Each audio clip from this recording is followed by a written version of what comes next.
Good morning, everyone. Today is going to be an exciting thing because I'm going to try something totally different.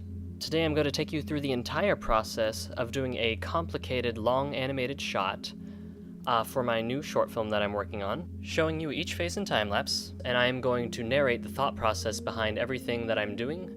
It's going to be a long journey, but let's just jump right into it.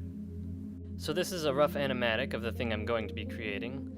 We have this girl here who is running from a Barney dinosaur, and she goes and hides under a log, then she jumps on top of the log, she ducks under the tail, she runs up the back of the spine to knock him out. Right now we're going to go through the first blocking pass, so let's begin. So for the most part, I'm ignoring the placeholder animation, which was the rough animatic, because a lot of the keyframes you won't actually end up using. It's just to kind of tell how far along you are on the motion.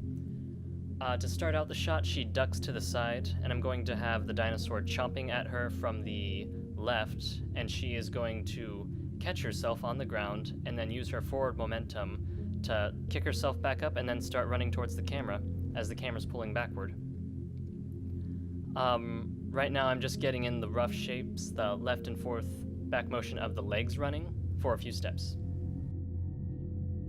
Right around here, I decided that there's a long distance to go and very little time to run, and so since it's downhill, I decided, spur of the moment, that she's going to jump up into the air and then slide downward.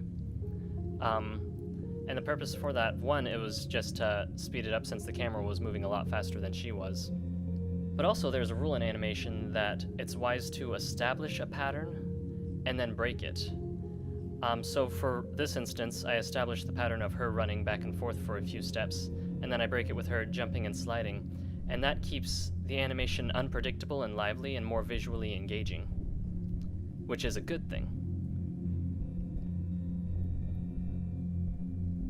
So I hide all the leaves just so I can see a better picture of what's going on, and I refine the camera moves a bit because it's kind of dipping in under the ground. And none of this has textured yet, but that's not a problem. So I use her forward momentum to kick one of her legs upward. I keep one of her legs stiff so that she kind of propels her motion upward to get back up on her feet really fast. This part was a little tricky because she's kind of ducking under the log. So her head's kind of bumping into it, but we'll fix that later.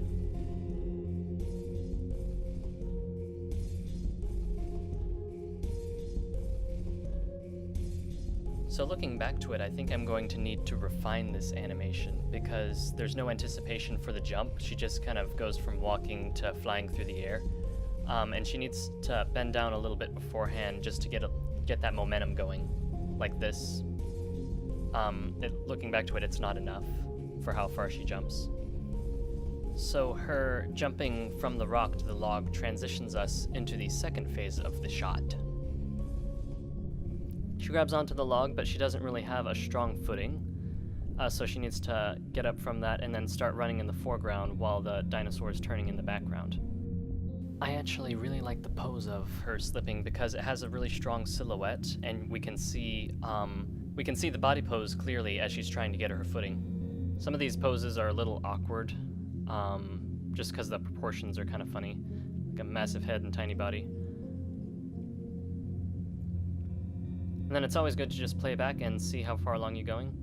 If you notice on the timeline down in the bottom, I broke it into a few sections to focus on at once.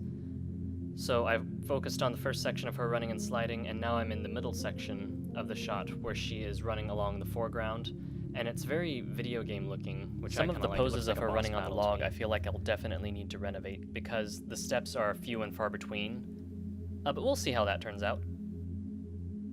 So I debated back and forth on whether or not I should have her jump over the tail or roll underneath. And I just decided to go with rolling underneath.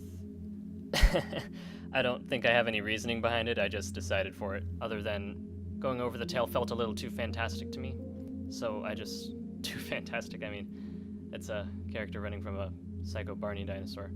But still, it's good to have some sort of grounds of reliability on this. So she gets back up on her feet.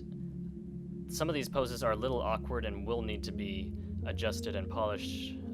Some of the more transition type things, like from rolling to getting up on the feet.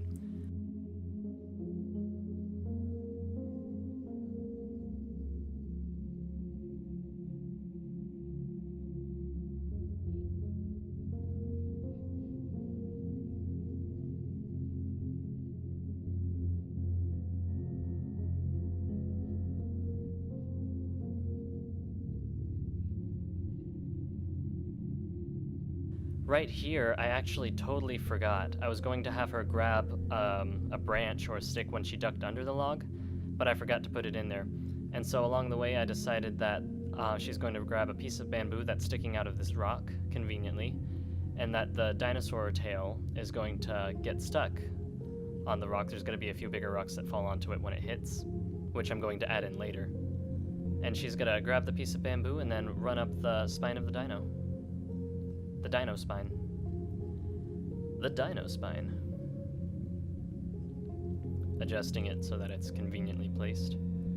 I really like the way the weight of her transitioned along here from the log to the tail. Like, it just felt really natural to me.